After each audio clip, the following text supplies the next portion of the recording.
Good morning, students. Today we will be doing the lesson earthquakes. So, first of all, we should understand what earthquakes are. They are actually the waves that travel through the earth. The earthquakes are the waves that travel through the earth. Earthquakes occur when rock slips along the faults. It is because of the movement of rocks inside the earth which creates earthquake, or which is also called seismic waves. Faults are classified by the kinds of movement that occur along them. These faults which release some energy which creates earthquakes. Earthquakes don't kill people. It is the buildings and infrastructure which are built that kill the people. Seismic waves are used to map the Earth's interior. The waves which generate from the Earth's interior are basically used to measure or assess the Earth's interior structure. Predicting earthquakes is not yet possible. Some countries like Japan and Russia have already adopted some means to do this, but they are not foolproof. They are not exactly successful for predicting the earthquakes. Now, why earth shakes?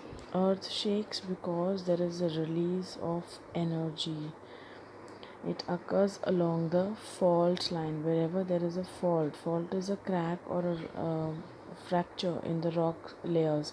So whenever and wherever there is a fault, the earth will release its energy, the immense pressure which is generated under the earth's surface. It is a sharp break in the crustal rocks.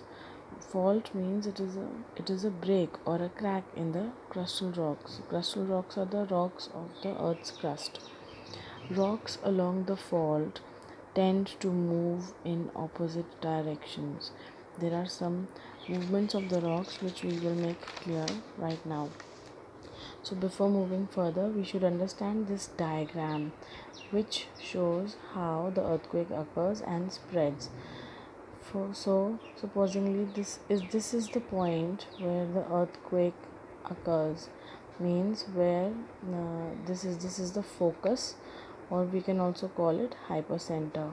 This is the point from where the energy is released, and these are the waves which are traveling. These are the waves which are traveling across in all directions. These waves are called body waves. These waves are called body waves, and body waves are P waves and S waves. When these waves travel to the crust of the earth, on the layer of the earth, they are called surface waves. They are called surface waves, and these surface waves are L waves, which we will be learning further. Now, the point exactly above the seismic focus, that is exactly above the focal point on the crust, is called the epicenter. This is called the epicenter. There is the maximum damage at the epicenter, and the